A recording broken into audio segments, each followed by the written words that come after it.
असला जो है जो उसने ख़रीदारी करने की कोशिश की है वो पहुंचना शुरू हो गया। 6 राफेल पहले ही जो है वो इस मंथ के आखिर में उनको फाइनली डिलीवर हो जाएंगे। इसमें कोई शक नहीं है। देख, हमारा पड़ोसी मुल्क असले के लिहाज से इस खित्ते में मजबूत तरीन है, जो हमारे जो छोटे ममालिक में साउथ एशिया में।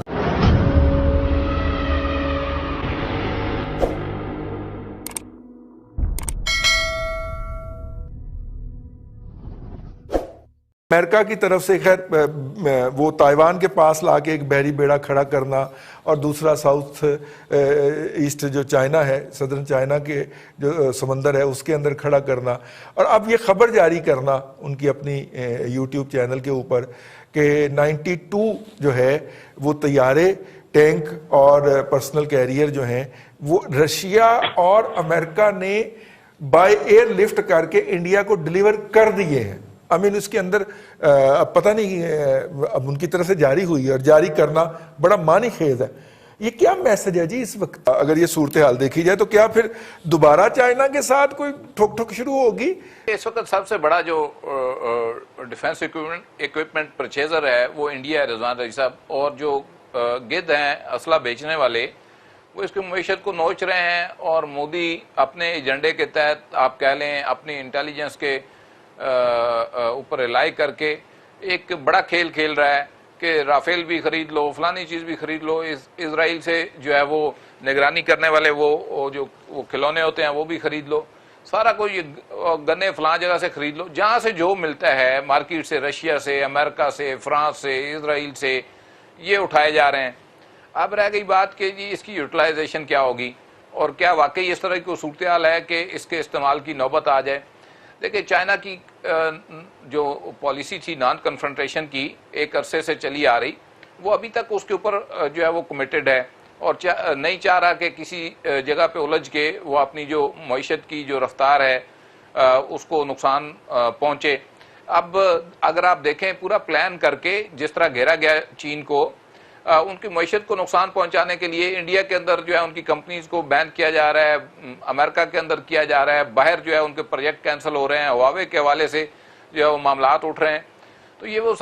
बेसिकली ये वो खौफ है जो कि अमेरिका और इसके लाइज के अंदर पाया जाता है। इनकी जो एमर्जिंग इकनॉमिक पावर है चाइना की, और खित्ते के अंदर जो बदलती हुई सूरत हाल है, जिस तरह से ये ईरान को साथ लेके चल रहा है, पाकिस्तान में प्रोजेक्ट चल रहा है, फिर नेपाल को साथ मिलाया, रशिया के साथ क्लोज टाइज हैं। तो बेसिकली आप ये जो एक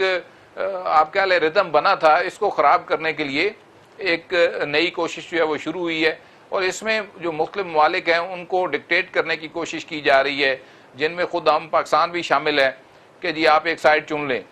जो वाज़ेह मैसेजेस और इशारे सिग्नल्स आ रहे हैं वो इसी लेवल के आ रहे हैं। तो देखिए, ये सारी सूरत हाल के अंदर इंडिया जो है स्केप गोट बनने जा रहा है बुनियादी तौर पर। इनकी मईशत जो है, एक तो इनको असला बेचेंगे, अपनी डूबती हुई मईशतों को सहारा देंगे, और इसमें सबसे ज़्यादा जो इफेक्टिव होगा इस सारी सूरत हाल का वो एक आम इंडियन होगा जिसके लिविंग स्टैंडर्ड के ऊपर कंप्रोमाइज़ करके ये इतनी बड़ी डिफेंस परचेज और मूवमेंट जो है वो मोदी और इसकी जो आर्मी है और अमित शाह और ये अजीत डोभाल करवा रहे हैं, ये बेसिकली उनको कास्ट करेगा हिंदुस्तानियों को। और इसकी जो आगे इनके अपने ऊपर असरात आएंगे, खैंचातानी जो शुरू होगी सोसाइटी के अंदर, और जिस तरह के वहाँ पे भी जो है पता नहीं को हवा चली है, जैसे टिड्डी दिल यहाँ से वहाँ गया, उनकी इंटेलिजेंस भी अब बंदे तोड़ तोड़ के कांग्रेस के राजस्थान से वो उसको सचिन पायलट को तोड़ा गया 40 MLA समेत, तो वो उसको मोदी को दिए जा रहे हैं। तो ये सारा सिनेरियो जो है बेसिकली हमने सिर्फ सस्टेन करना है। अगर हम इस सूरत हाल में सिर्फ अपने आप को सस्टेन करा जाते हैं, अपनी इकोनॉमी को बेहतर कर जाते हैं, तो आपको इम्पैक्ट दूसरी तरफ खुद ब खुद नजर आएगा इस खैंचातानी का। बात यह है कि असले की दौड़ के अंदर जो ममालिक शामिल हैं उसमें आपको इंडिया तो एक स्पेस पे दौड़ता नजर आ रहा है ना,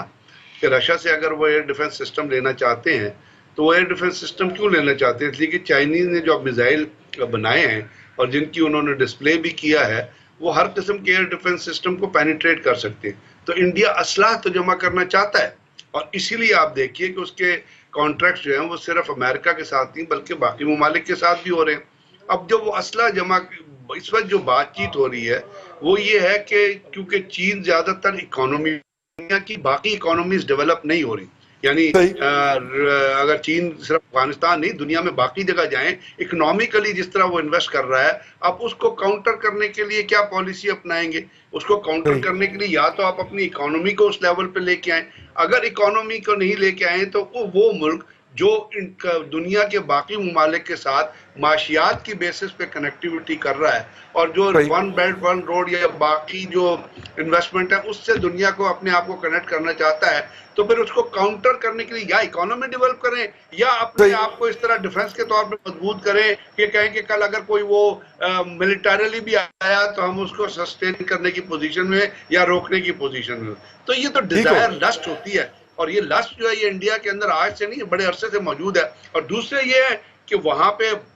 जो ममालिक डिफेंस प्रोडक्शन करते हैं जिसमें अमेरिका सरे फहरिस्त है, उन्होंने अपना असला बेचना है और उनको मार्केट चाहिए, और वो मार्केट जब आपको एक कस्टमर मिल रहा है तो उस मार्केट में जाके आप फरोख्त करेंगे तो वो उसको एक्सेप्ट कर रहा है, तभी आप फरोख्त कर रहे हैं। तो इंडियंस पाकिस्तान को जिस तरह देखते हैं उसके हिसाब से वो चाहेंगे कि हर वो चीज मार्केट से उठा लें जो चीज उनको किसी ना किसी तरीका कार से बचा सके।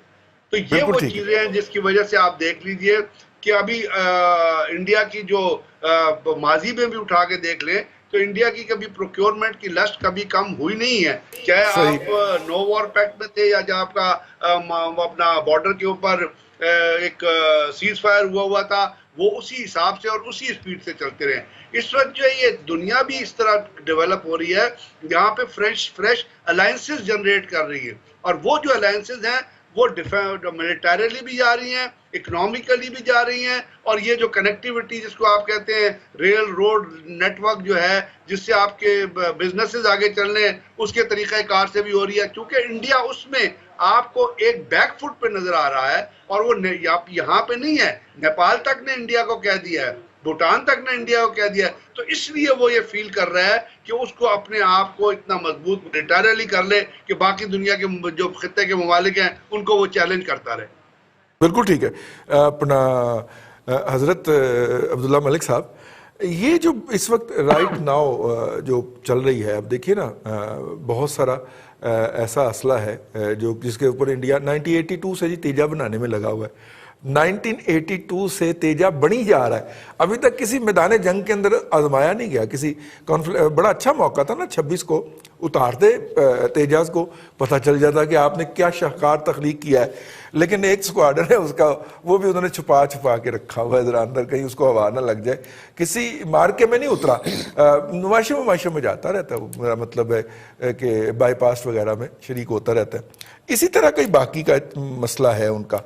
तो बहुत ज़्यादा गैप है इंडिया को अपनी ओवरऑल डिफेंस टेक्नोलॉजी को अपग्रेड करने में, और वो गैप इतना ज़्यादा है कि बहुत ज़्यादा जो अरब डॉलर होंगे, कई 100 अरब डॉलर जो हैं वो इसमें झोंकना पड़ेंगे। अदरवाइज जो है वो हाल वाले भी जो हैं वो हेलीकॉप्टर तो अच्छे बना लेते हैं, तैयारे अच्छे नहीं बनाते, हिंदुस्तान एरोनॉटिकल वाले जो हैं, तो ले दे के फिर सर वही होगा जो अब तक हुआ है कि असला भी लेंगे और मार भी खाएंगे। इसमें कोई शक नहीं है। देख, हमारा पड़ोसी मुल्क असले के लिहाज से इस खित्ते में मजबूत तरीन है, जो हमारे जो छोटे ममालिक में साउथ एशिया में। लेकिन मैं आपको एक बात बड़ी अहम कर लूँ, जो इशू बड़ा अहम हो गया। देखिए, पिछली 2 दहाइयों में अमेरिका ने अफगानिस्तान, इराक, लीबिया, शाम, मिस्र, ईरान, जनूबी कोरिया तक क्या किया कि तबाही के दाने पर उनको ले गया और अपने तमाम का तमाम मसला, एनर्जीज, मईशत वहाँ झोंकी। और जहाँ अमेरिका इन ममालिक के साथ सफ़ रहा था और दोस्ती के तकाजे पूरे करता इंडिया और इसराइल के साथ, और ये वो ममालिक थे जो उसके लिए कोई इतनी बड़ी परफॉर्मेंस दे नहीं रहे थे। इन्हीं हालात में जो चाइना था, चाइना ने पिछली 2 दहाइयों में अपनी मईशत को साउथ अफ्रीका, लातीनी अमेरिका, हमारे साउथ एशिया में और ये जो हमारे रशियन स्टेट हैं, अपने कारोबार को बढ़ाया, सनतें लगाई और 20-30 सालों के वादे किए, और आज दुनिया में न सिर्फ इमर्जिंग बल्कि एक सुपर वर्ल्ड ताकत के तौर पर चाइना उभरा है। और